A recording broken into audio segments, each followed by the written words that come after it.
Okay, good afternoon, everyone. I hope I'm audible. Simon, kindly confirm in Mombasa if I'm audible. Simon? Yes, Dennis. Thank you so much. I think in the interest of time, I know there are a lot of other people who join, but it's nice to respect people who keep time. Yeah, I know we should also have a recorded version of this. So I would request that we start with a word of prayer so that we have blessings in the event that we have. I think I'll lead in the prayers, and let's go ahead in prayer. Our Father and our God, we come before the presence without much thanksgiving and humility. We thank you, Lord, for this great opportunity of being able to host this career fair, the April edition.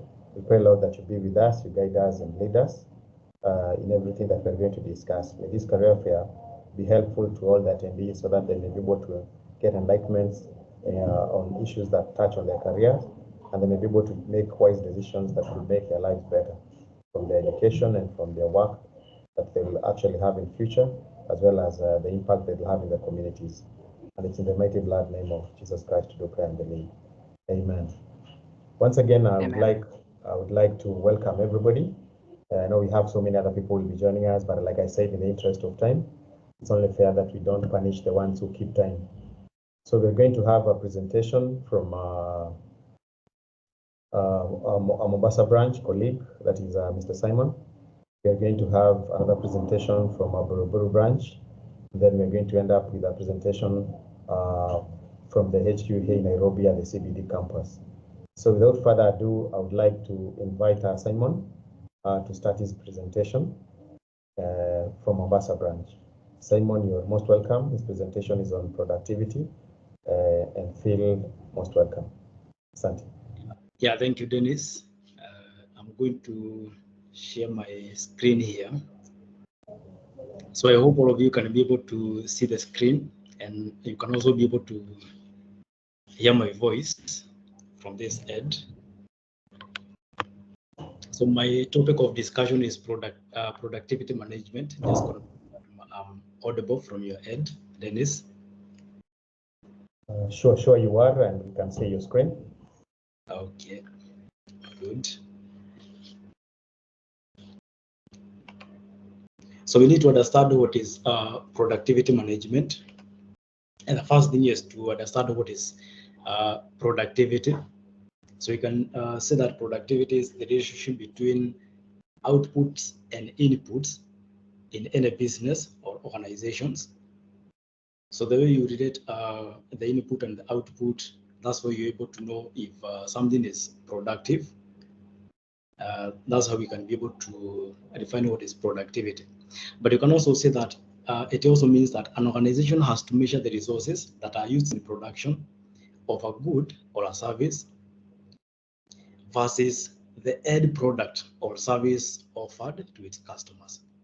Therefore, the productivity management is the organization's framework that aids individuals or the employees in an organization to work effectively, hence improve on their product or service offered.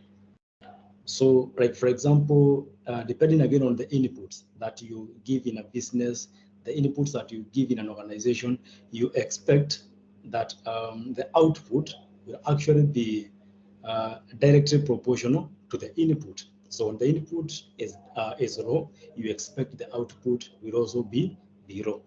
So that's how we can be able to measure productivity. So let's see how we can be able to see how the management affects the productivity. Remember, the management is the team that is actually handling the services that are in production for us to get this output. This output could be in the form of service, it could be in the form of goods. So the management is like the driving force from the personnel. So how does the management affect the productivity?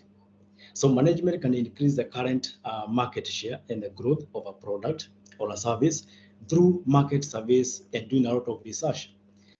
So without the survey, without communicating, maybe with the end consumers, without communicating with the customers, you cannot be able to have a feel of how they are taking the service or how they are taking the product.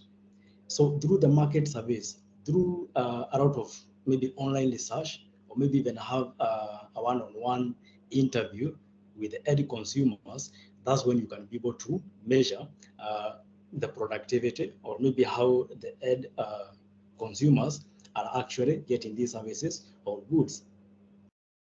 Management can also withstand adverse situation, like for example, recession, by investing or investing a product to make it better. Maybe from the market service or from the research, then maybe the management can realize that maybe there is a certain product that has not been selling for quite some time because of a certain factors that has actually been brought about by the consumers or by the customers. So from this, now they need to sit down, strategize on how they are going to make their services or their products to be a bit better. And in this case, they can try to reinvent the service or the product just to make it better and ensure that it is going to satisfy the needs and the wants of the end user. So in this case, the managers in different organizations, or in all the organization, they play a key role as they will identify the strengths, the weaknesses, the opportunities, and even threats from their competitors and employees, and they're going to come up with the possible long-term solutions. So it's the work of now the management to ensure that they're able to identify either we have got any strengths, the strengths are supposed to be maintained. Whether there are weaknesses, these weaknesses again needs to be rectified so that again they are not going to affect the productivity. And therefore, they normally bring a balance of the production and also on the end consumers. So that's the work of the management. That's how we can say that's how the management affects the productivity. So when the management is very active, when it is very good, again, the production also becomes excellent because the end product or that service that is rendered to the customer or to the consumer, it is actually satisfying. Then something else I want us to discuss is the factors affecting productivity. So there are so many factors, and actually I'm going to categorize them in different levels or categories. And the first one is organization or organizational factors. So these are resources like capital, labor, and any materials that the an organization can afford at the disposal, so as to ensure that the productivity goes on well. So remember, you cannot do business without capital. So capital has to be there. The labor force has to be there as well. You should have, again, like for example, if it's a team of employees, they should be able to balance with about the amount of work that is there to aid the production or the productivity. The materials that are necessary also needs to be there. So these ones have to be at the disposal so as to ensure that the productivity is there. So that's the first category or the first level that we can refer to as organization factors. We also have got technological factors, and technology we can actually, like in this case, directed to equipments that we can actually use to aid the production. So the better the technology used, the better the output. So this one saves more on time used for production.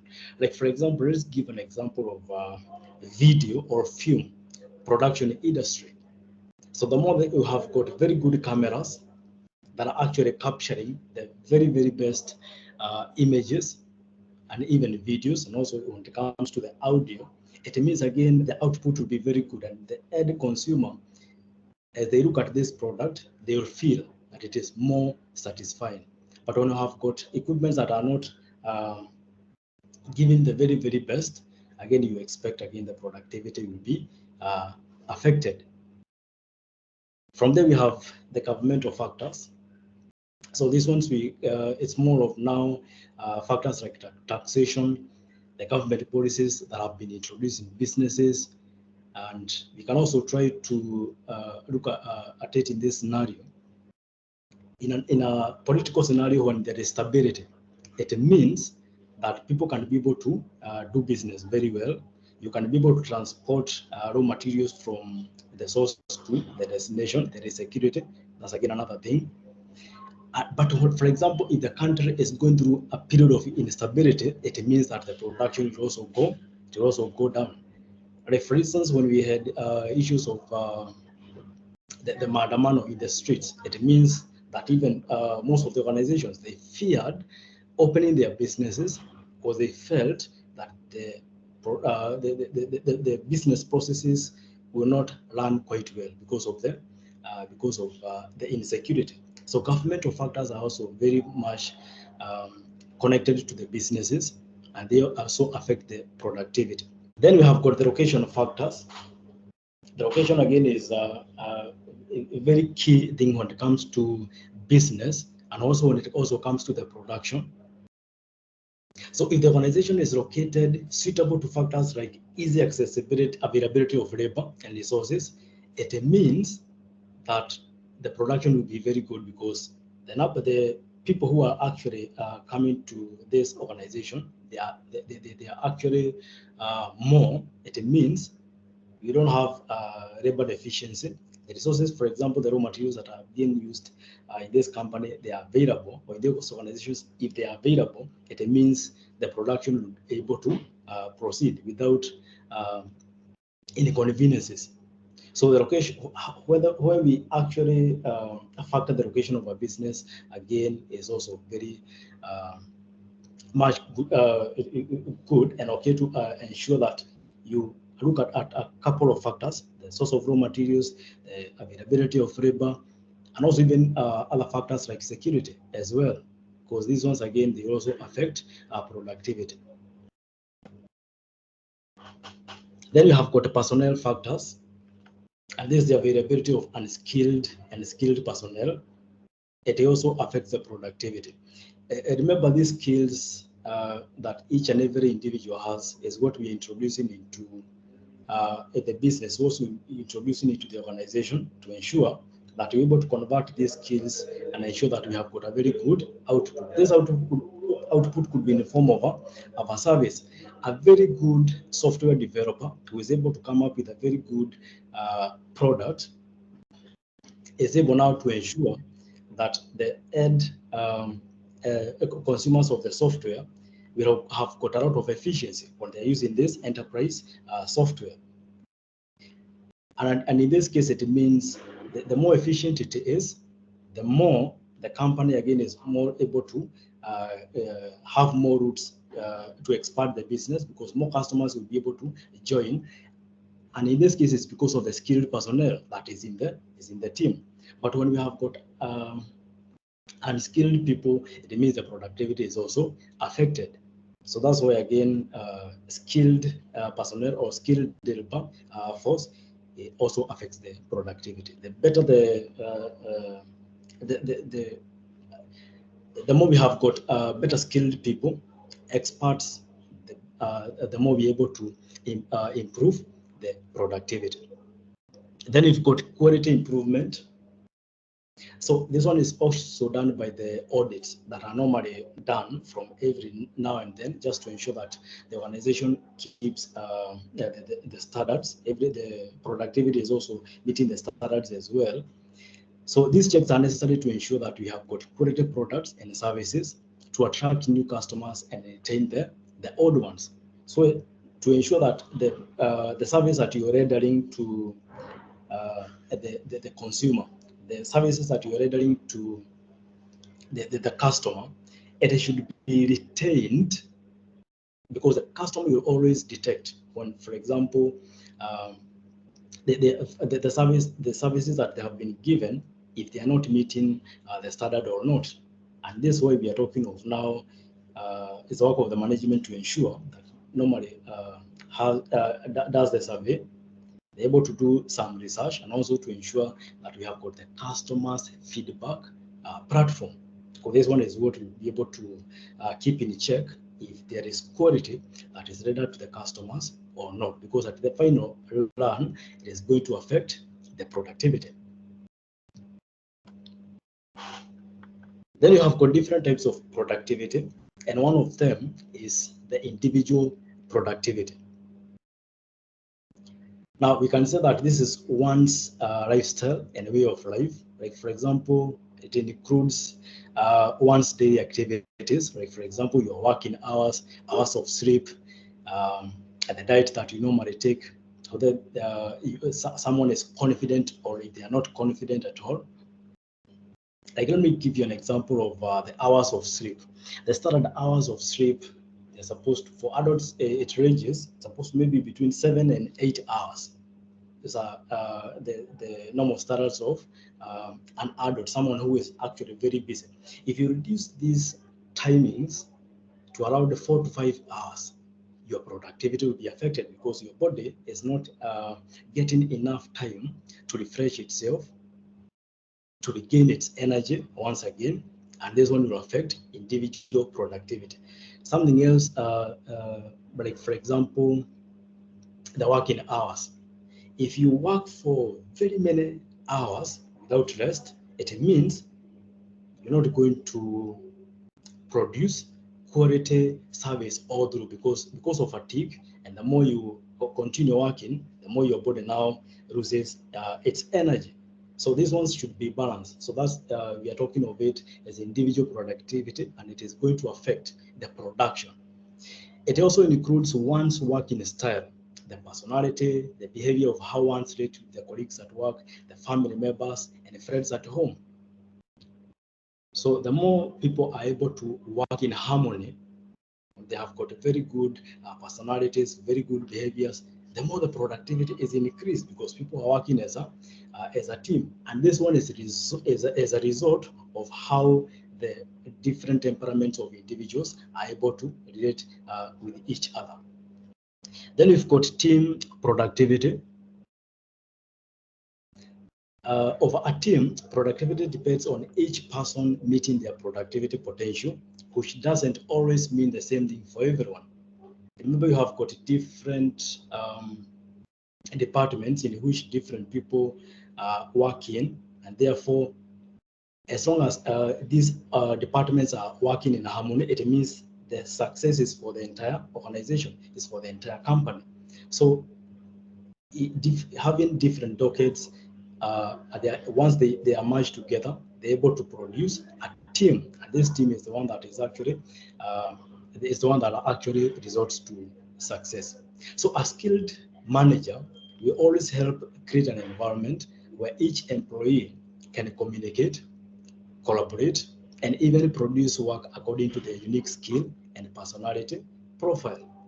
So the management will always be able to cross-check. There are those employees that have got specific skills, and they're able to know where to put them so as to improve the productivity.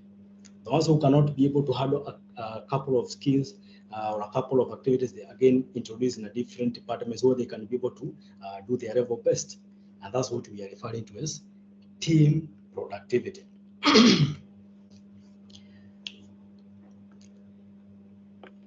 Then here we're going to look at still more types of productivity.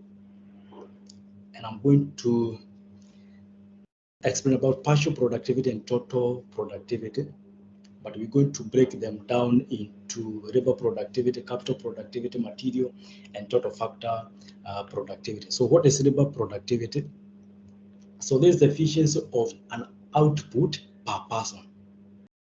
So how much a single personnel can be able to output? So what can they be able to do in a certain day, in certain time frame? Because those are different ways in which we can be able to measure the level of productivity, depending again on the type of organization of the company.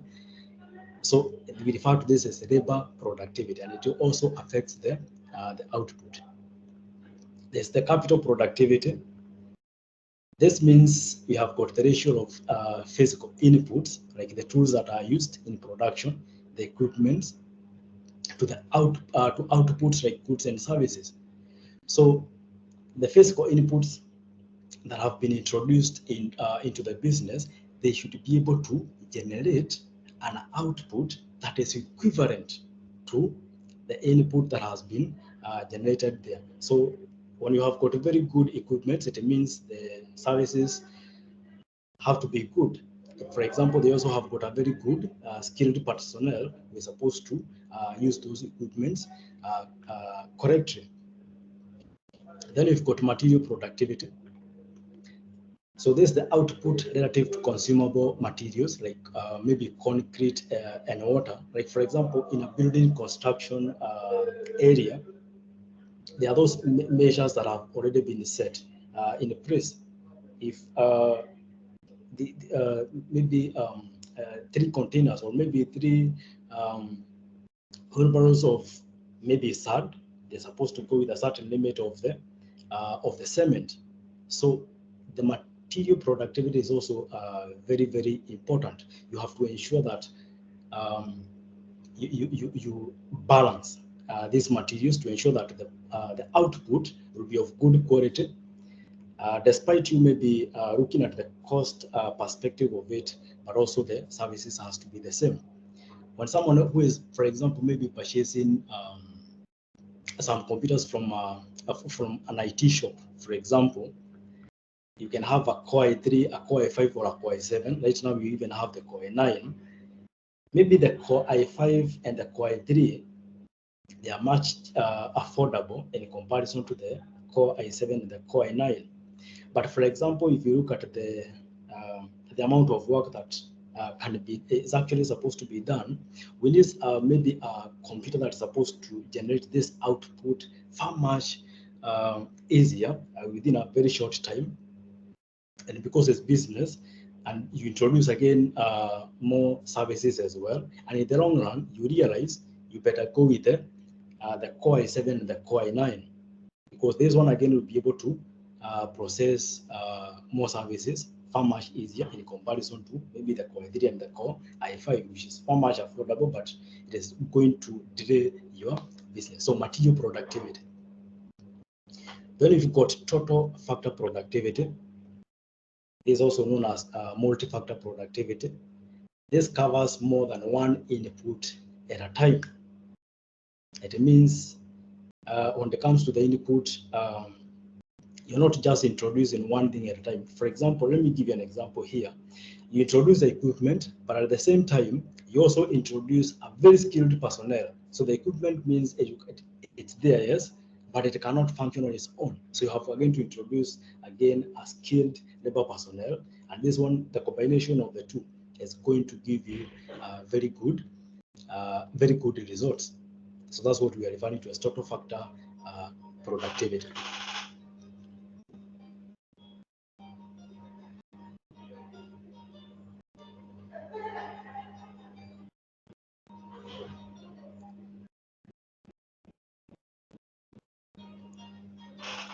Sorry for interruption. So let's go to importance of productivity management. So one, we have effective utilization of resources. So if the resources are well utilized, it means be able to increase the production volume, and the cost of the production is low. So the more we utilize our resources quite well, it means that we are going to improve our production, and we're also going to ensure that we are not going to use more resources. So the few resources that are there are going to be utilized effectively, and they are going to generate very good outputs, of which now we are talking of. The outputs could be in the form of goods, or these outputs could be in the form of the services. Then we've got increased profit.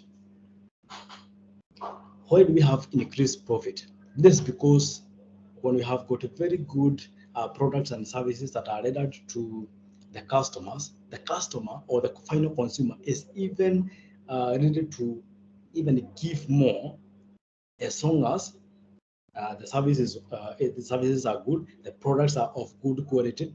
Those customers will, as long as the product is of good quality, the services are good, they don't have worries spending more. So in this case, it increases more profit to the organization. It increases more profit to the company. So there is increased profit when it comes to the productivity management.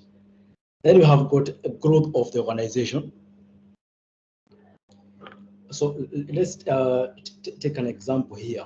It's a small company that has been introduced. It's generating these good services. For example, maybe they're just but ERP softwares that are being sold, enterprise softwares that are being sold. And the first few customers are the ones that are going actually even to do more campaign for the organization indirectly, because the word of mouth, how people will be relating with each other when it comes to the services that they are getting. Where did you get that software from? It is from this company. So with this now, the company will grow because it is able now to capture more customers. More people are willing to come and get these good quality products, these good quality services, and with the time, this leads to the growth of the organization because it will increase more sales, more people will be introduced. There is a lot that is actually going to grow in the organization. Then there is rest production period. With the time, and this is where now even the expertise comes into place. When the production checks and the technologies are well utilized, the production period takes a shorter time, hence it is able to produce more for the market. So when there is less production period, it means you can be able to produce more because your production period is short, and therefore what is going to the market is consumed immediately as you check in for the new inquiries. So that's again another importance of productivity management. So there are the four of them. There is effective utilization of resources, there is increased profit, there is growth of the organization, and there is less production duration of the period. Then we have got customer satisfaction. And remember, the main aim is to give the customer what they want. So they want good quality products and they want good services. So this one is able now to satisfy the needs and the want of the target market. Then we've got employee satisfaction. This now results in every employee that starts their duties in the production process. And because they are well skilled, they're even able to do their work willingly. They're not even struggling. They're at a level we refer to as unconscious competence level, and they're able even to enjoy working. So this again also results to better productivity. Then we have competitive advantage. So when all the production, sorry for that, I have a code. When all the production systems are in check, production becomes very effective and fast. Hence, availability of goods and services, they're able to give the organization a competitive advantage. Remember, you producing similar products and similar services that are also produced by other organizations and maybe even other companies as well. But for you to gain this competitive advantage, you have to ensure now that what you're producing is good. Your services are available all the time, and therefore people will always prefer a specific company, a specific organization, because their goods and services are always available. The services are very effective. There is no delay. Everything is perfect, and therefore this gives the productivity a chance of making that company or that organization to shine among the others. So there's that competitive advantage when it comes to the production.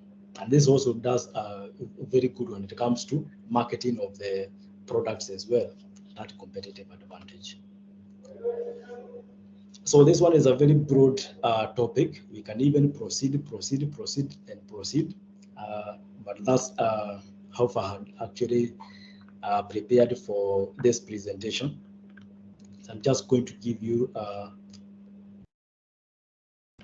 this opportunity to ask any question, anything that you never understood, or maybe any comment before I wait up with my presentation. I think if there's no other question, in the interest of time, because you said we keep presentations as short as possible because of the concentration spans of the people, of the attendees. I would like to thank you so much for that, and we look forward to other engagements. Like I said, the recordings will actually be on YouTube, and we'll be able to see all this recording and all those engagements that have been done by our presenter Simon on YouTube. It will also be shared to all the attendees that are there. So thank you so much, Simon. Welcome. Probably can stop sharing so that we can go to the next presentation. Okay. And our next presentation is how to position yourself in the job market. Our presenter is Simon. We wish to share that right now. Yeah. Good afternoon, ladies and gentlemen. Thank you very much for joining. I'm very glad to be sharing on the topic positioning yourself in the job market.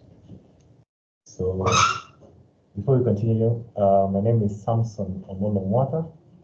I'm a trainer in the Institute of Advanced Technology, Buruburu campus. So I would love to know if you can hear me clearly. Somebody can just maybe note by unmuting.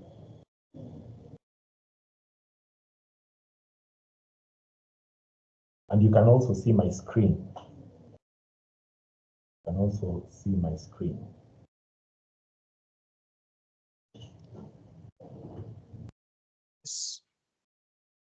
Okay, I had somebody. Thank you very much. Now, positioning yourself in the job market. What is the job market that we want to position ourselves in? So one of the most crucial steps you'll take in today's competitive landscape is positioning yourself effectively in this space where in this workforce or in this job market. One, I would love to mention a story. I'm a storyteller, so I love to mention a story.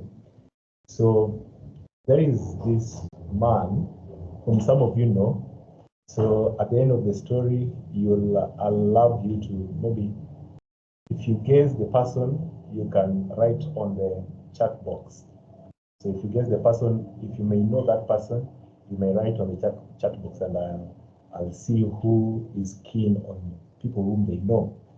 So a story of this man, he has been seen in maybe photos, fishmonger. He was a fishmonger.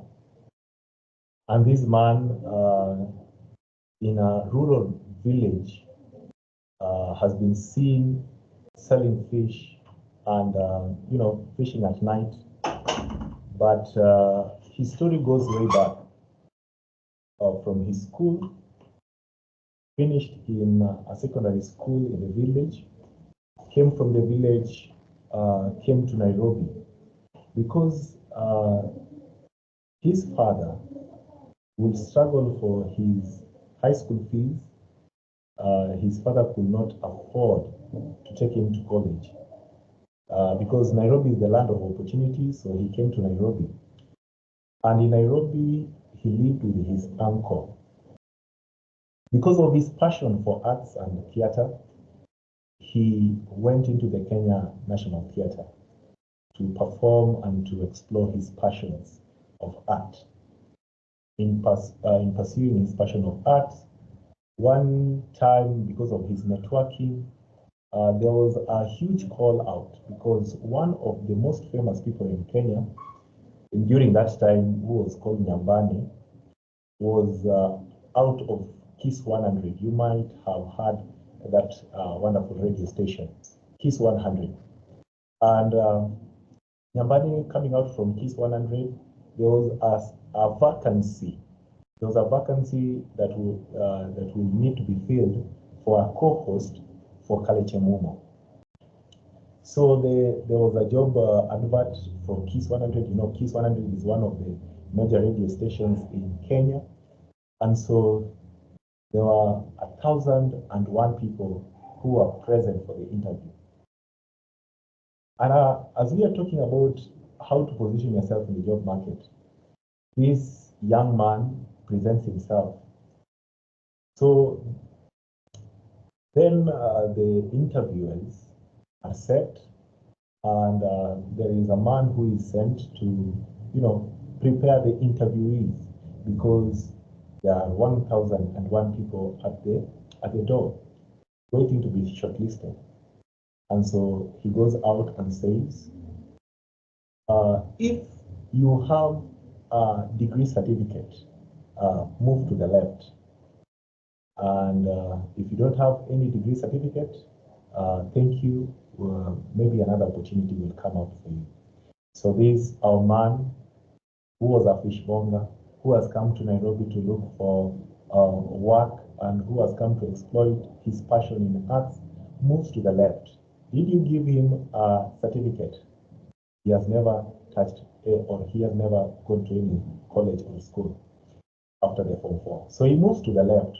He says, what will it hurt? What will it hurt to move to the left and see what happens at the end? The worst that can happen is they tell me you don't have any certificate and go home. And so he moves to the left with the people who have degrees. Then again, the people who have degrees, this gentleman says, okay, if you have a degree in a related field with mass communication, because it was a radio presenter position, if you have a degree in any mass communication, mass and communication media, please move to the left. The rest, thank you for coming. Another opportunity will come, we'll call you. Thank you for coming. You may leave. And so our man says again, what will it hurt to move to the left? The worst that what is the worst that can happen? And so he moves to the left with the people who have degrees and have a degree in mass communication or a related field. So he moves to the left, while the others also walks out with those people who have degrees, walks out. And also now, to the people who have degrees in mass communication or a related field, the interview also says, now that we're here, okay, still, if you have a degree, I know you have a degree and you are in mass communication or in a related field, please, if you have ever worked in a radio station or have a show or done anything to do with media or station, please move to the left. And the others you can please leave. There is another opportunity for you outside there. We will call you later. So the people who have degrees in mass communication or a related field, and also the people who have ever been in a radio station moves to the left. Our man again says, what can it hurt? The least that they can do is send us away or tell us that we don't have those things. So he goes from moving from where he was to the left and join the people who have degrees in mass communication, who have done radio station. So he sits there. And so there remained 7 of them, 7 candidates who are now presented to the panel. And so his time to face the panel arrives, and he prepares himself, and his time arrives, and he's being shown to where to sit, and he's in front of the panel of, the director and the co-host, who is Kalechi Ngumo, and other representatives of the company. And he's told, young man, can you present your papers?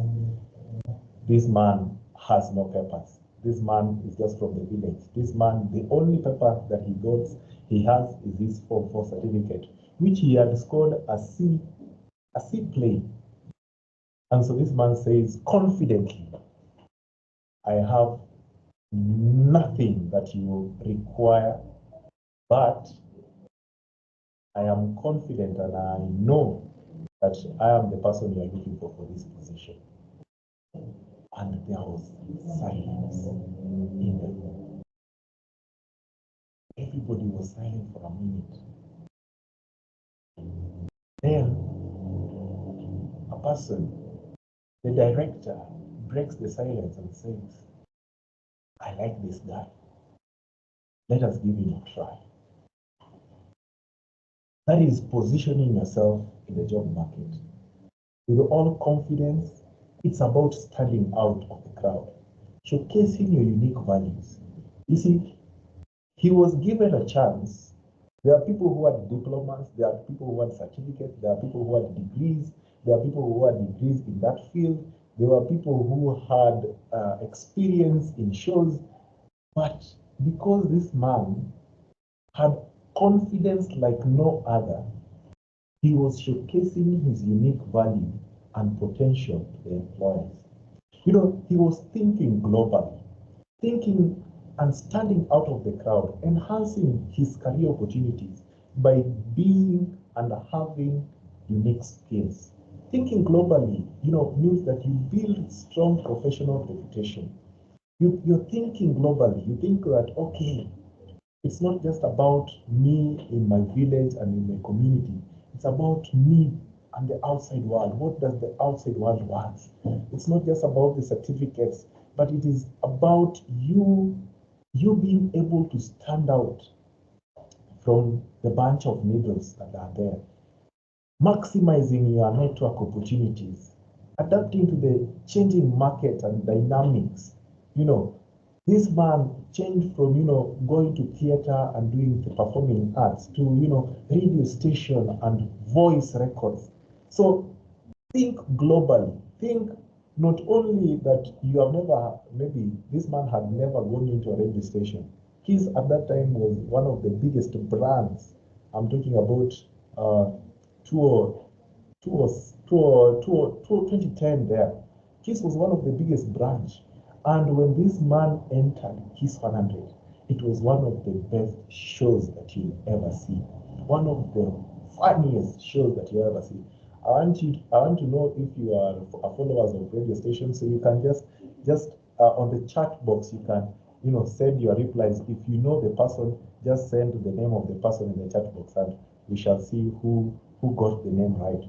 So I'm telling us today that to position yourself in the space, in the job market, you need to think globally. Don't think Kenya. Do not think only of your community. Do not think of only your country or your city. Think what does somebody in Abu Dhabi wants? What skill is required in Malaysia or in South Africa? What is required in West Africa? What are they doing? What is required in Asia? Think globally, stand out, maximize your network opportunities. And in standing out, you define also your brand. Define who you are. You see, when this man entered into the panel, the interviewing panel, he stood out with his brand as somebody who is confident, somebody who is sure what he wants, somebody who is thinking big, somebody who is maximizing on his opportunities, somebody who is a risk taker. You know, your personal brand is essentially your reputation. It is what people say about you when you are not in the room. I am imagining what is in the director's mind, or what will be in the panelist minds. They will be like, no, that man had some hell of a confidence of how he will stand with people who, you know, are not of his class or not of his education level. You know, the amount of confidence that that person showed, the passion and the goal and the strength that this person had, so will be amazing. So consider what makes you unique. You know, this character of mine, consider that his confidence will make him unique. His perseverance will make him unique. His resilience will make him unique to bring value into the table. And so he had something that we call an elevator pitch. Positioning yourself in the job market, you also need to brand yourself in a way that you can compel a person in an elevator to hire you and to forsake others. You see, an elevator speech is that pitch that you pitch out in an elevator. It's that kind of, it's given the name title because it's that short time that you have to give somebody or to tell somebody or to narrate and communicate what you really are. Why should we take you? why should we consider you into this job market? That's what we call an elevator pitch. So it's a clear, compelling narrative. You see, our man will go to that room, that panelist room, and say, I don't have what you want, but I think I am the best person for this job. And I know that I am going to perform. So it was that speech of confidence, that speech of bringing out actually who this person is, that, gives a sense to what he has done, gives a sense to what he is. And that is what we call an elevator speech, an elevator pitch. So you need, as a young person, as a person who wants to place himself and position yourself in the job market, you need a pitch, a narrative that communicates your brand and identities consistently across your professional interactions and in your platforms. So your personal brand should resonate with your target audience, support your professional goals, and accurately reflect who you are and what you stand for. Another thing to help you to be in the position of the job market is be global. Whatever you are studying, whatever you're doing, try to be global. Or we had learned, or in a previous session, you had been oriented on social media. Have a professional online presence. Whether you are meeting someone in person or they are reviewing your online profile, the first impression you make can significantly impact your professional reputation. So have a professional online presence. Really have, the online presence. We always say that, internet never forgets. Be careful with what you do in the internet. Your presence in the internet should be focused on the global job sphere, should be focusing on your professional and career, or should be focusing on your future plans. Let not you be taking part in some maybe hate speech or whatever some people engage in the online, maybe bullying somebody, cyberbullying. Have a professional online presence. There are some people who have missed opportunities because of maybe what they had posted in the online media, or maybe what they had said in the online presence. So have a professional online presence, network strategically. You see, this industry, attend meetings, come and attend industrial events, join professional associations. We have an association of IT experts, the associations of IT experts. We have associations in nursing, we have associations of the lawyers, we have doctors' associations. Engage, network with these people.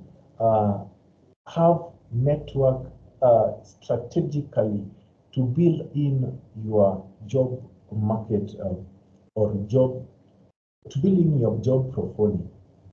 Utilize your job search resources. You always have companies posting online. Utilize those job search resources. There are companies such as Ajira who would post online jobs, post jobs from the judiciary because they are doing partnership with them, post jobs that require you to freelance maybe. Yeah, go online, utilize those such resources so that you can be there. Right now, we are in an era where most of the jobs are applied online. Another thing that I want to state in making you or positioning you in the job market is showcase your accomplishments. This same man that I recited for you, this same man, one time, when he was still pursuing his passion in arts, one time they were requested to come to perform in TV series. So this TV series, there was a time when Kenya was adopting the local contents. Yeah, that's where we had Inspector Mwala, that's where we had Papa Shirandula, that's where we had mother-in-law, that era. And they were to appear as a scene, as a relative in one of the, in a video or in a series of Papa Shirandula. And this man was only to appear once as a relative in a wedding ceremony. But when this person and his friend entered the TV set and the cameras were rolling and they were given the words action, they incredibly showcased their talent. They incredibly showcased who they are. And they accomplished thoroughly the assignment given, that it forced the script writers to again edit the script so that they can continue in the TV series. These people had tailor-made their resume and highlighted and showcased their accomplishments. They are tailored their resume to showcase who they actually are, their strength, demonstrate the impact they have done in previous roles. This same person has demonstrated a high professionalism in his work setup. So right now, I know some of us have not yet made our resume. We think that it is a later job or it is a later thing to do, and our cover letters. But let me tell you that when you are writing, you should start to write your resume as soon as possible, as soon as yesterday. Because with your resume helps you to showcase your accomplishments. Your resume helps you to showcase and highlight what you have been able to do in the year span of your life. So you can shortly highlight for somebody what you have been able to do. And by right now, for IT, I advise my students that, your resume right now should be saying that you have done ICDL. You have been able to do digital marketing, which is a pro bono that you do when you do an ICDL course. We give you a pro bono of only registering with 10,000 shillings. So we give you a pro bono of digital marketing skills. So right now you should be editing and highlighting in your CVs that you have been able to accomplish or to do ICDL. You have been able also to accomplish to do digital marketing. And these are maybe digital platforms that you have been able to market, or these are commodities that you have been able to market. Demonstrate the impact in the various roles that you have been, or the various things that you have accomplished. Another thing to place yourself in the digital in the job market is persistent and resilience. Now let us come back to our story. So this man went to KISS, got the job. When he got the job with some other fellas. So then later months went by in KISS 100. So they remained him, Larry, not Mado, but there's another Larry who was a rugby player, and Caroline Mtuku. So there were two who were shortlisted. So him and Larry. And then came a time when they were told, now it is the moment that we have been waiting for. So we need to drop. We have been working a journey to find one person, a co-host, but we are going to employ the both of you. So they employed both of them, and they did a great work. Fast forward, later on, he moved from that radio station to another radio station, which is Milele Radio. Milele, yeah, which was at that particular time number 47 ranked in the radio stations. And he and another presenter too, Alex Makideo, started working on a morning show. And they worked tirelessly. And they worked, and by the end of the year, they were number 23. And another year, and another year. And soon, or later on, about 2 years later, they were number one show had in the whole of Kenya. You imagine a radio station from number 43 to number one. So he says that what he does in radio station is something that sometimes most of us cannot do, because it requires discipline, it requires resilience, it requires being persistent on your work. He says he wakes up at 3:30 a.m. He's at by 4 in the radio station. They prepare for 2 hours because the show is going for 4 hours, from 6 to 10. That is the time that morning shows will appear, from 6 to 10. So they will prepare for 2 hours because they are going to present for 4 hours. So remember, he woke up at 3:30, and was in office at 4. I did a show from prepared from 4 to 6. Did a show from 6 to 10. Now, this person is saying he is doing this every single day of the year without any stop, without, being persistent, being resilient, doing this. And he says by the end of 2 years, we could see what he has been able to accomplish. Radio Milele FM Morning Breakfast was at that time number one. I'm not sure at 9 now how are they doing, but it was at that time number one radio morning talk show heard in the whole of the region of Kenya. And he's just doing this story. You can just see how persistent and resilient. It might not be today, it might not be tomorrow, but when you are persistent and resilient, embrace challenges, opportunities of growth, knowing that the setbacks are just temporary and can lead you to greater achievements. Stay focused on your goal. Even if the face of rejection and adversity, stay focused on your goal.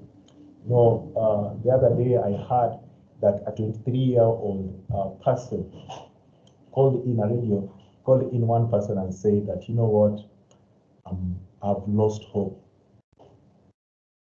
I have done everything possible that I can do, but nothing is just giving in. There's nothing which is giving. I've done everything that I can do, nothing is giving me, I'm losing hope. I have lost hope. How old are you? You are 23-year-old. You wonder what a 23-year-old has seen.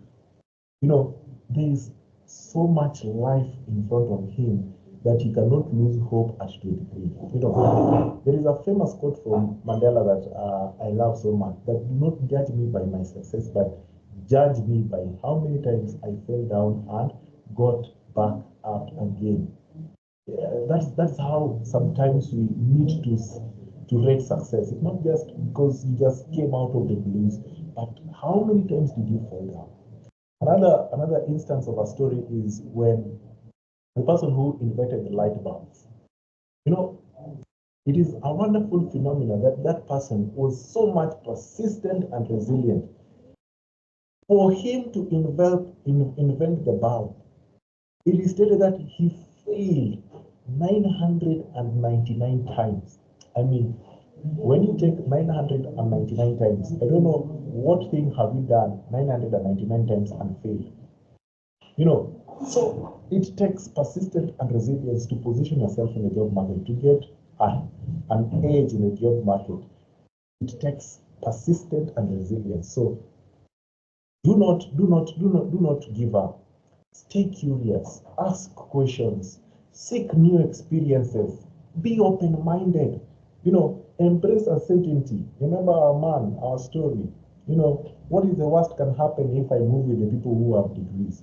What is the worst that can happen if I move with the people who, have degrees in the job media, in the media?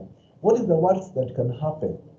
Connect with curious people, be engaged in lifelong learning. These are people who are thinking globally. These are people who are looking on a strategy to fit in and position themselves in the job market. This job market is a dynamic job market. Today things are being done easily, tomorrow is all a change. So you need to connect with curious minds to engage in lifelong learning so that you can stay positioned in the job market, or else you'll be phased out.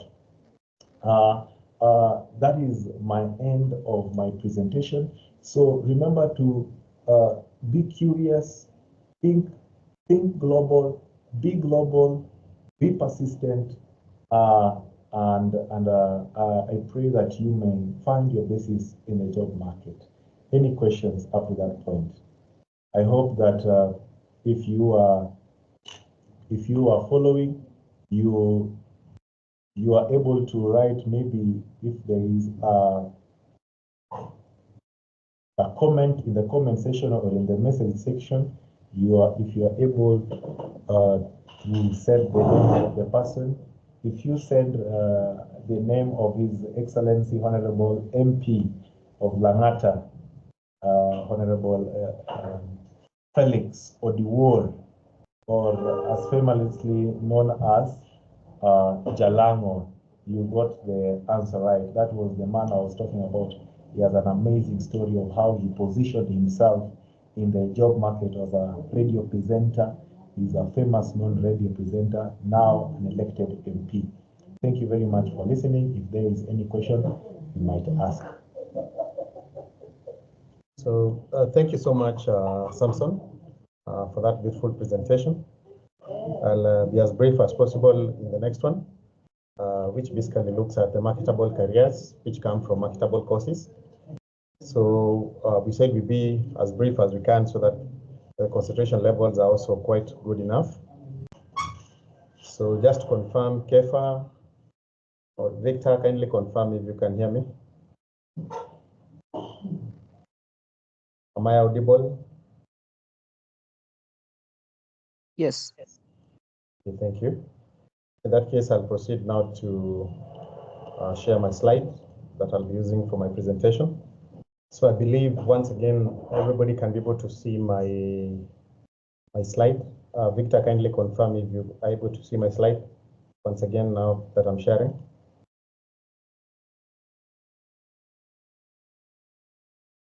Victor, can you see my slide? Kefa, can you see my slide?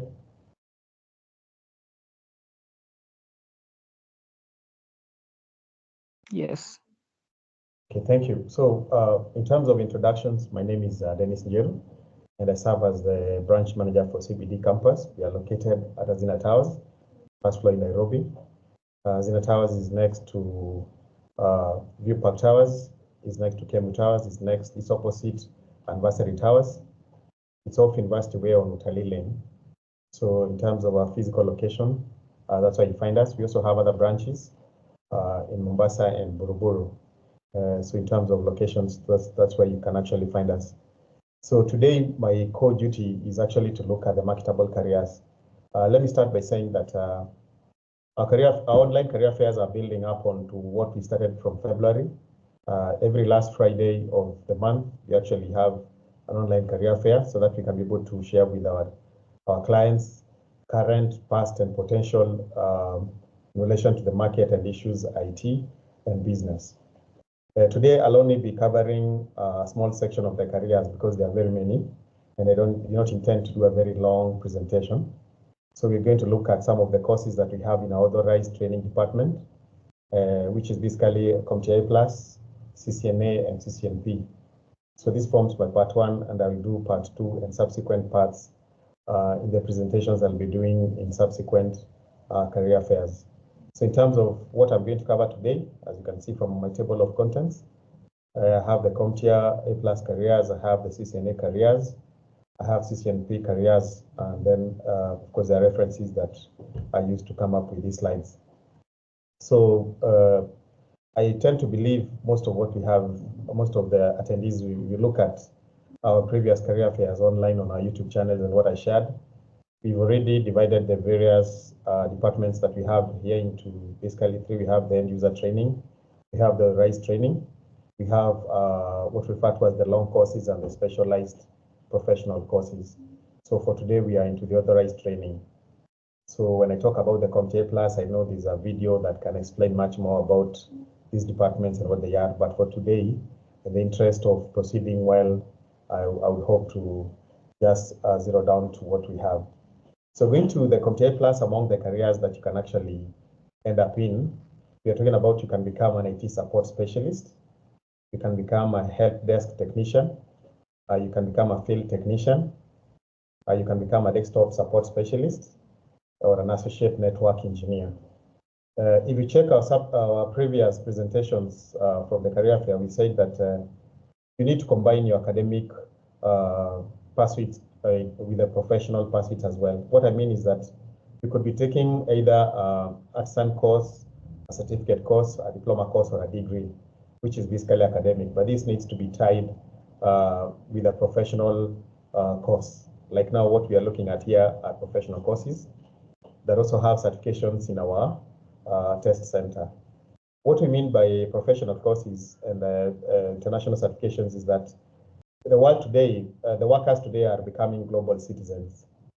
You may start working in Kenya maybe for multinational or for the UN or for AU or for all these other bodies. And when you're to be transferred, you'll be transferred to another country which treats you like any other worker of the world.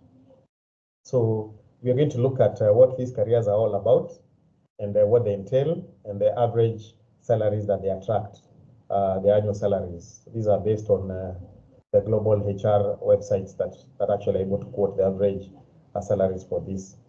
So going into the first career, we have the IT support specialist. So who is really an IT support specialist? And remember, we were saying this is a career that if you combine your academic pursuits with CompTIA Plus certification, or as well as the training that, of course, that comes, certification comes after the training, you're saying that an IT support specialist provide users with expert technical guidance and help them troubleshoot problems with the hardware and software. At the workplace, people, when they use machines, you may find challenges in using them, either network challenges or hardware challenges or software challenges. This is the support person who is on standby to help them and ensure that the IT systems are working as they are expected to. So working in person or remotely, that means that you are there physically or you can be connected through software such as the AnyDesk or Teams, which help you to be able to reach another machine that is far-flung areas. IT support specialists help either external clients or internal employees working within the same organization.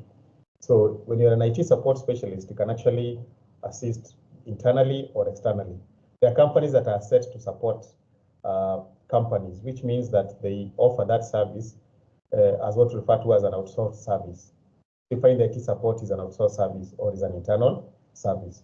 So what kind of a person actually would end up in this kind of a career?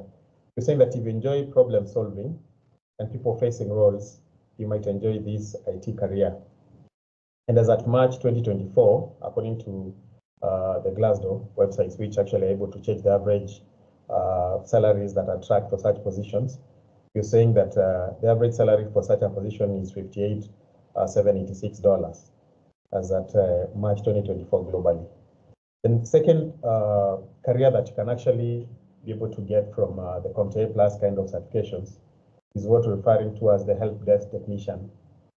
And I think from the name alone, you can actually be able to deduce what it's all about. And we're saying that help desk technicians, much like IT support specialists, provide users with either in-person or remote technical guidance to help them solve common hardware and software problems. However, unlike IT support specialists, help desk technicians tend to focus primarily on relatively common problems that can be solved quickly. They don't require in-depth assistance. So we can say the IT support specialist is more detailed as compared to a help desk technician. Maybe these are troubleshooting the common usages of a particular software that somebody maybe is new in a company and is not able to navigate around it. And as you can see, in terms of even the salary, average global salary for such a position, which is $47,167 as at March 2024, while the other one is $58,786. That's for the IT support specialist. That tells you also the kind of work that will be involved in it. The third career that can actually come from the CompTIA A+ certification is what we're referring to as a field technician. And we're saying that field technicians travel to clients to provide on-premise support and guidance, such as troubleshooting software or hardware, repairing computer networks, or installing systems. Those are key terminologies, troubleshooting software or hardware, repairing computer networks, or installing systems. Those are quite heavy IT elements for the entry level. So that's why he needs to travel there, because the people in the far-flung areas may not be able to do that. So typically, field technicians handle relatively complex problems that can't be solved over the phone and work in a much more hands-on capacity than other IT professionals. So as you can see, this is quite a contrast to the help desk, who is basically like a remote, we said remote or in person, but the kind of help is relatively common problems. But these ones, they really need to be there to ensure that they have a hands-on kind of ability. That's why they are field, because they need to go to the actual locations of the clients or the companies that they're supporting. And again, the average salary, according to Glassdoor, for such a position is $55,915 as at March 2024. These, by the way, are annual salaries. So if you divide or if you multiply 55,915, for instance, if you're in Kenya at the current rate of 137.8 to the dollar, you're talking about 7.7 million per year. Such kind of people on a global scale. The next career that can actually come from the CompTIA Plus kind of certifications, we're talking about the desktop support specialist. And we're saying the desktop support specialists provide technical guidance to users and help them resolve common computer problems, including via phone or chat support and in person. I'm sure these are items that we actually are aware about, like on WhatsApp, on chat platforms, or in person. As a result, a desktop support specialist performs many of the same duties as a help desk technician, but also often works directly with users' hardware or software to ensure that it is properly configured, formatted, or installed. If you enjoy handling a range of IT problems, so that's now into what kind of a person would enjoy this, because again, we said careers are tied to personalities. So you may be qualified technically, but then your personality doesn't fit. So you're saying, or if you're this kind of person who likes to quick and easy solutions to problems that can be solved over the phone, to more complex ones that require hands-on assistance, then this kind of a job will actually be good for you. And we are saying that the average base salary annually is $54,527 as at March 2024. Then lastly, into CompTIA Plus careers, we're talking about the associate network engineer. We're saying that associate network engineers support senior or advanced network engineers as they install, maintain, troubleshoot, or repair users' computer networks. I think you can see here we're insisting on the network because he's a network engineer. Associate is like an entry level. So actually, most of IT careers you build up from that level and you climb up. Because again, if you are at the top, you need to be able to be understanding the basic issues at the foundation level. If you are capable of working on site or remotely, then the associate network engineer can assist their more senior counterparts as they do the important work of ensuring proper functioning of their clients or employers' computer networks, including the devices connected to it like phones, routers, and laptops. So you can see associate, he's actually complementing the work of the senior engineers. So there are those duties that actually need an associate network engineer to troubleshoot so that the seniors or the more experienced engineers can actually be able to deal with the more hardcore kind of challenges in the network. So what kind of a person do you need to be to actually be an associate network engineer? And we're saying that if you enjoy the most technical details of network design and engineering, you might consider a career as an associate network engineer. And as you can see, the salary goes quite high compared to the other positions. We're saying the average annual base pay is of $95,510 US as at March 2024. So that is the first course that I'm connecting to the careers that can actually come from them. Going into the second one, which is CCNA. And you know CCNA stands for Cisco Certified Network Associate. Just a moment. Yeah, sorry for the delay. So we're into the second course that I'm connecting to the careers that can actually come from them. So if you're doing a degree in IT, in computer science, in ICT, a diploma, a certificate, artisan, and you're looking for a professional course that you want to branch into the networking kind of world, the global leader of networking is Cisco. Cisco is the company. So when you talk about CCNA, we're basically talking about the Cisco Certified Network Associate. That is a course. But the kind of careers that can actually come from this course, we are talking about the network administrator. We're talking about the network engineer. We also have third as systems administrator and fourth the system engineer. So we're going to look at these careers and what they entail and the kind of base salaries that they can attract globally. And these are courses we offer here. And we also have the certifications that are actually done at our test center. So going into the first career of network administrator, who is a network administrator and what is his work all about? We're saying that network administrators are responsible for keeping the computer network running.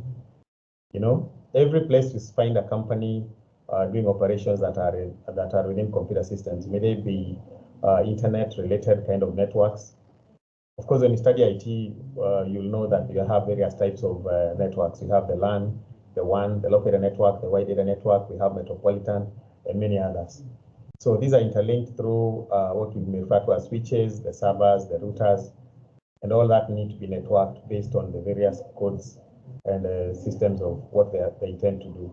We also design networks based on what they're supposed to do, where people will sit, where the servers will be, and all that. So we're saying that the network administrator is basically responsible for keeping the computer network running. It is sometimes an entry-level role, but often requires a bachelor's degree, CCNA, or equivalent experience.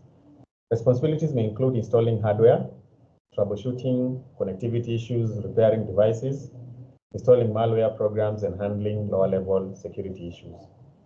Network administrator.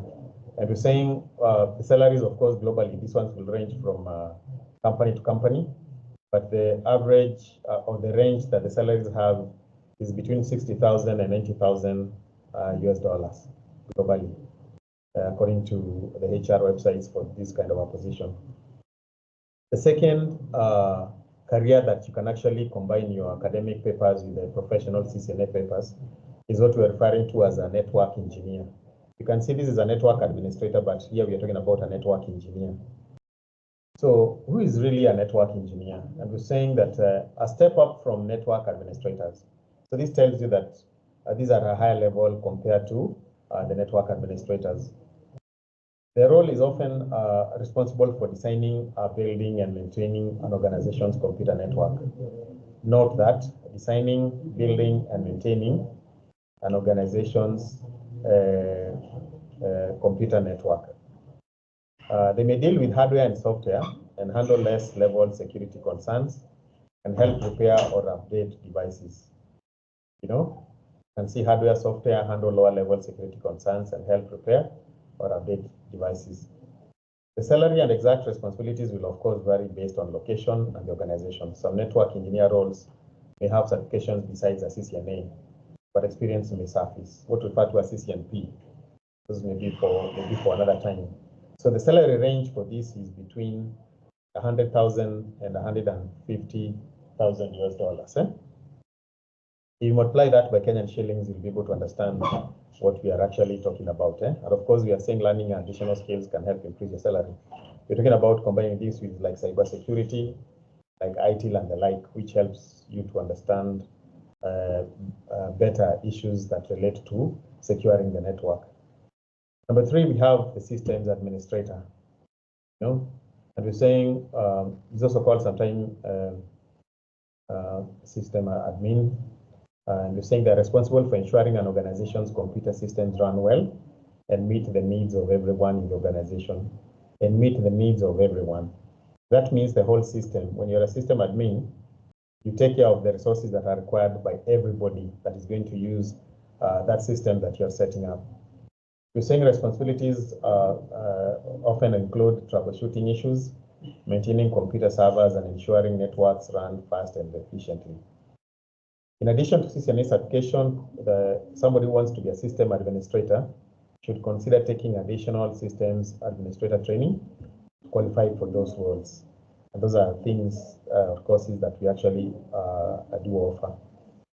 The average salary for a system admin is between 80,000 and 130, based on location, the size of the organization you work for, and your responsibilities. So as you can see, there's quite some scaling up that is actually required for some of these positions that we are talking about. But with this kind of qualification, you're able to move to the higher level. Just a minute.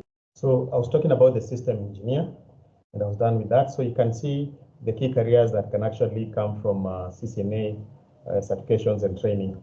We've said we have the network administrator, we have the network engineer, the system administrator, and system engineer. And I'm saying Cisco is the world leader of computer networking in the world. So when you look at these courses and the manner in which I'm presenting them, we have some kind of a pathway where we are climbing from the CompTIA Plus to CCNA, and now we have the higher levels that you can move to, what we refer to as the CCNP.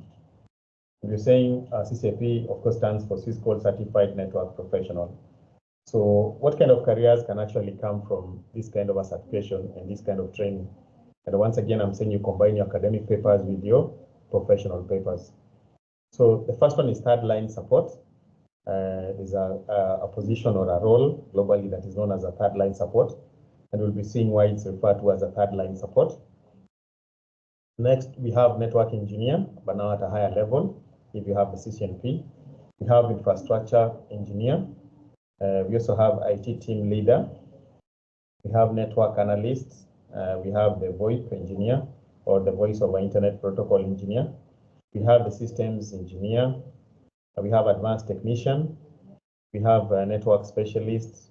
We have the network design engineer.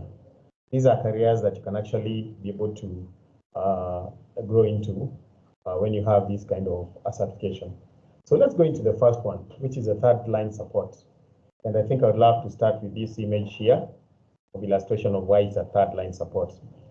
So as you can see, there's quite some kind of progression from the end user to the first line support, second line support, and the third line support.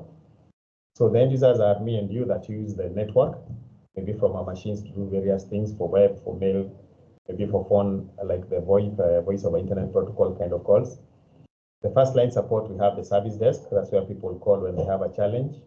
But in case an issue goes beyond the service desk, it's taken by the second line of support, which basically consists of the IT technicians who handle the technical bit or the problem management. That's what they actually do, the IT technician.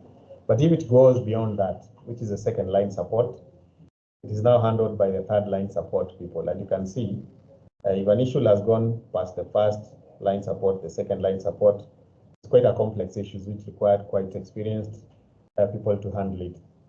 As you can see with the third line support, these are IT experts or external support or vendor, which is basically outsourcing.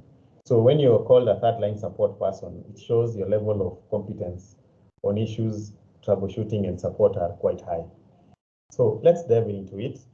I'm saying this role involves the high-level technical support, maintaining a strong customer focus, and contributing to the development and implementation of IT infrastructure.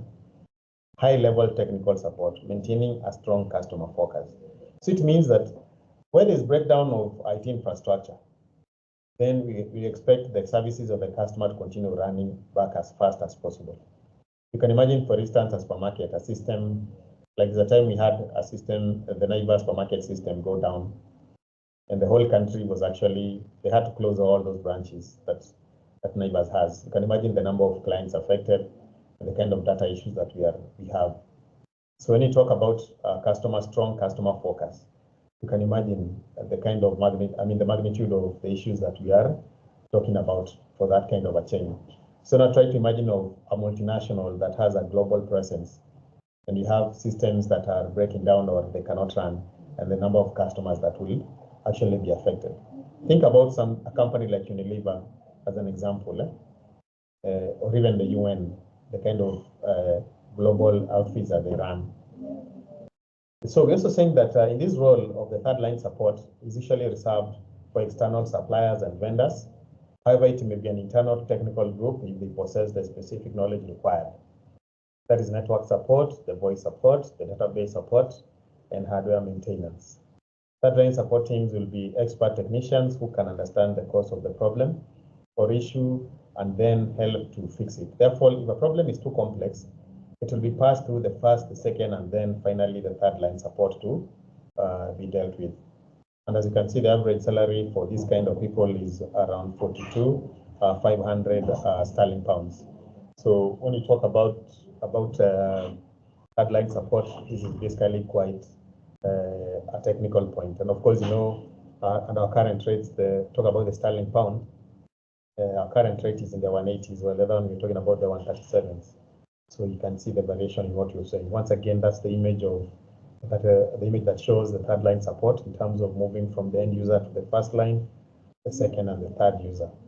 Then the second career that can actually come from the CCNP, and of course, somebody at the level of CCNP, I'm saying has come from the CompTIA Plus to CCNA and has been growing now to the CCNP role or qualification.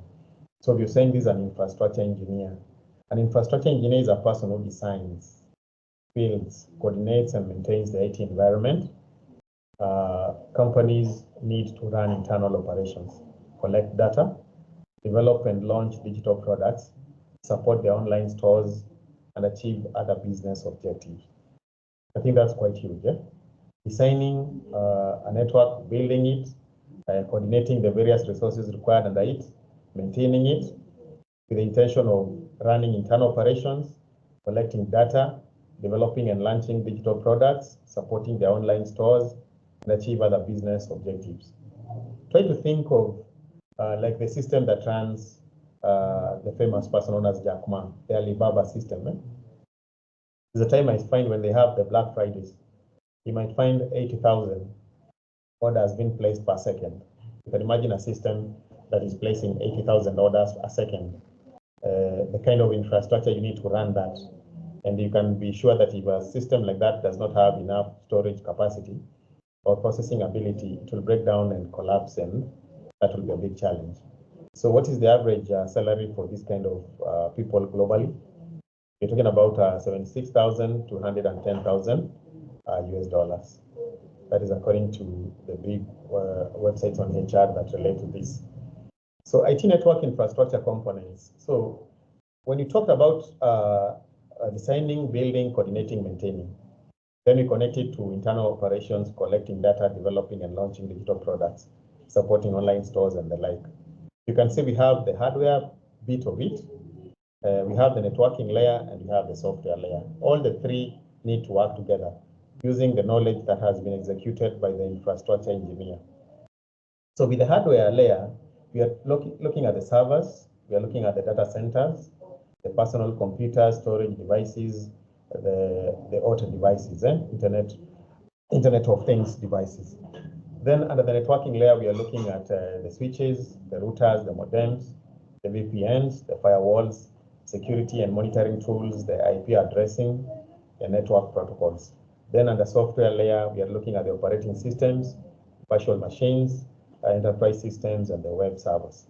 So you can actually, from just that setup alone of the IT infrastructure component, can be sure this is a sharp brain that needs to set all these things. And all these things need to work together to be able to deliver the needs of the internal operations, the external operations, the customer, as well as the online things. I'm saying once again, try to think of a system or a network from the ordering, from the marketing to the ordering, to the placement, to the designing, to the delivery, to the, all those things that are required for you to be able to run an online shop like the one of Alibaba.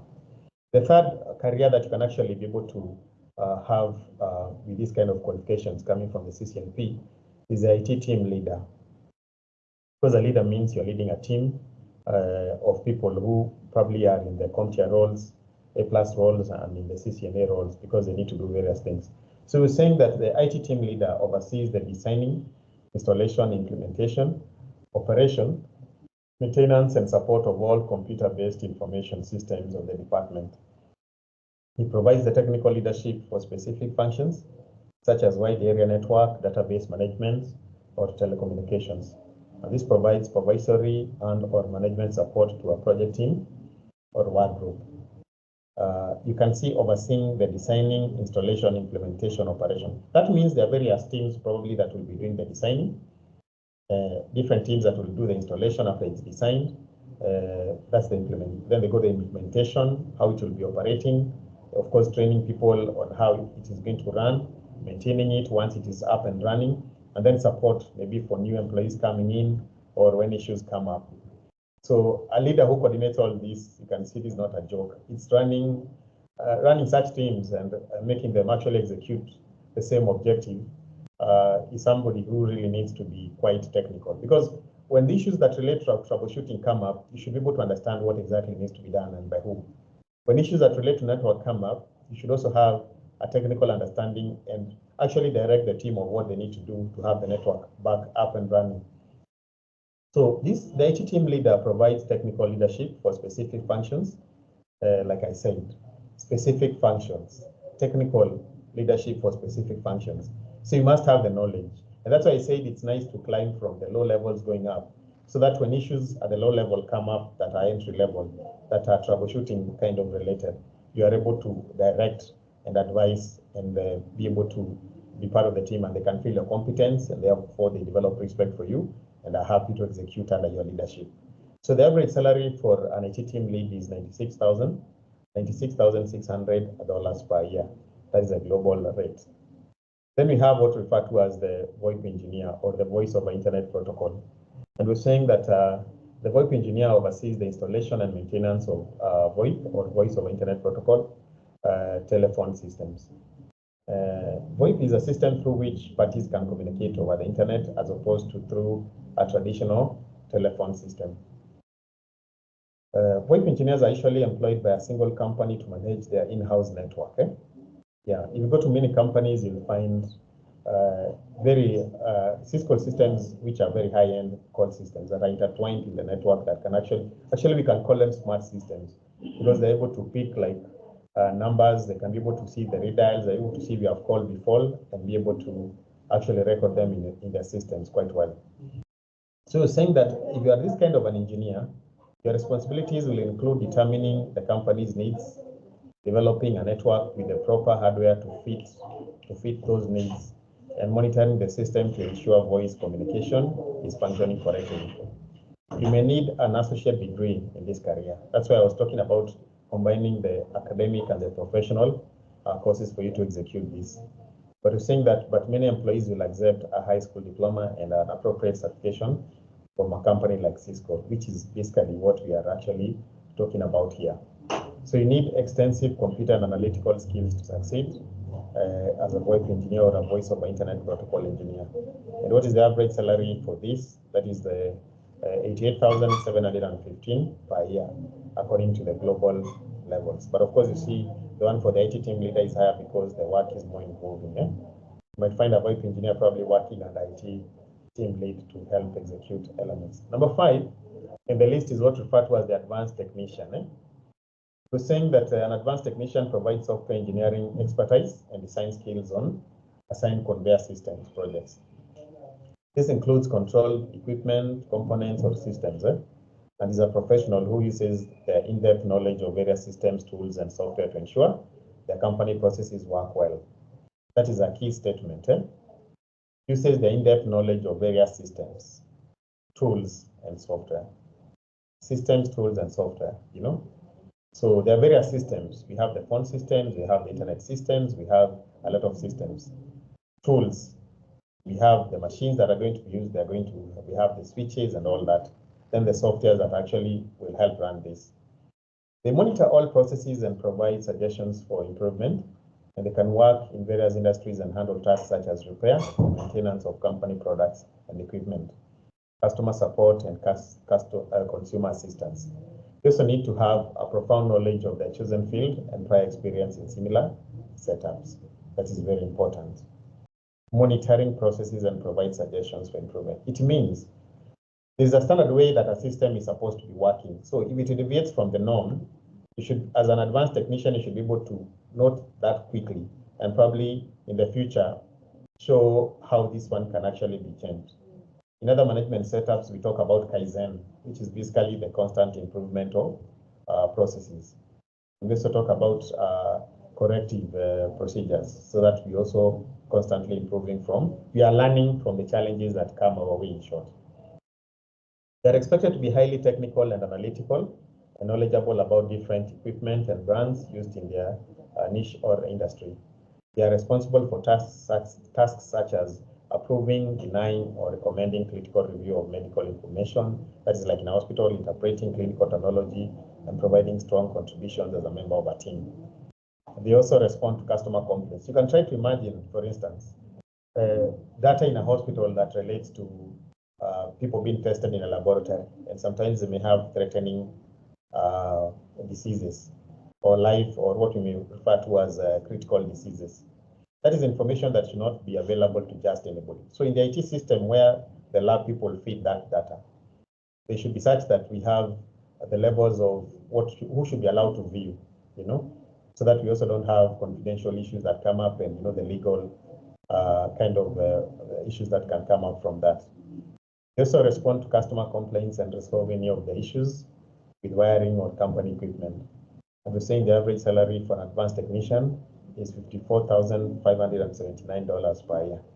So that is the global rate for that. Then we have a network specialist. And we're saying the network specialist analyzes, troubleshoots, and evaluates computer network problems. More advanced IT pros may be responsible for building and designing communication networks as well. That is very key, analyzing, troubleshooting, evaluating. And what are we analyzing, troubleshooting, and evaluating? Computer systems.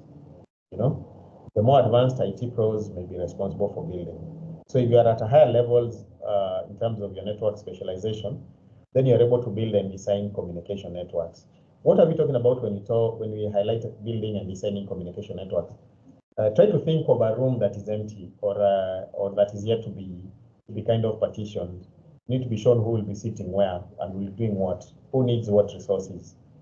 It's up to you to know where the server will be, where the machines will be, and where entry points may be, Try to think of a company where we have workers, whereby you may have people clocking when they come in and clocking out when they come in.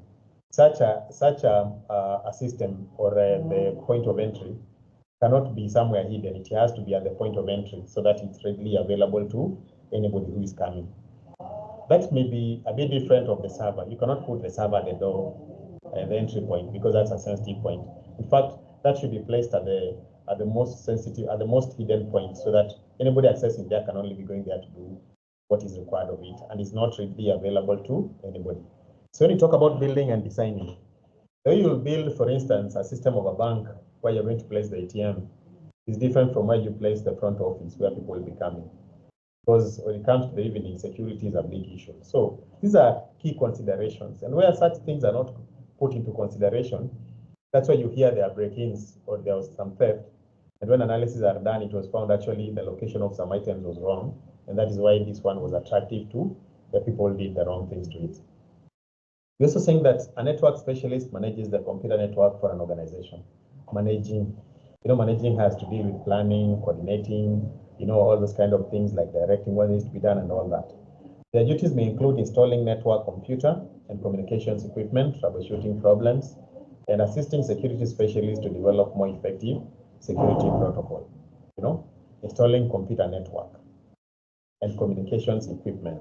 We've talked about the Cisco phones and all that network that is required to be intertwined with the computer network, that needs to be intertwined with the clocking network and all other networks based on, depending on what the company does. Then when issues come up, you may find like closed loops where data cannot actually flow from one end to the other. It keeps coming back or revolving within a particular point. And then assisting security specialists to develop more effective security protocol. And of course, from such kind of inputs, that's why you find when company policies are being drafted, these are very fundamental people in the team, because you see what is being said by word of mouth needs to be executed on the ground using systems and using networks and using data collection systems that can actually be used to analyze for decision-making purposes in future,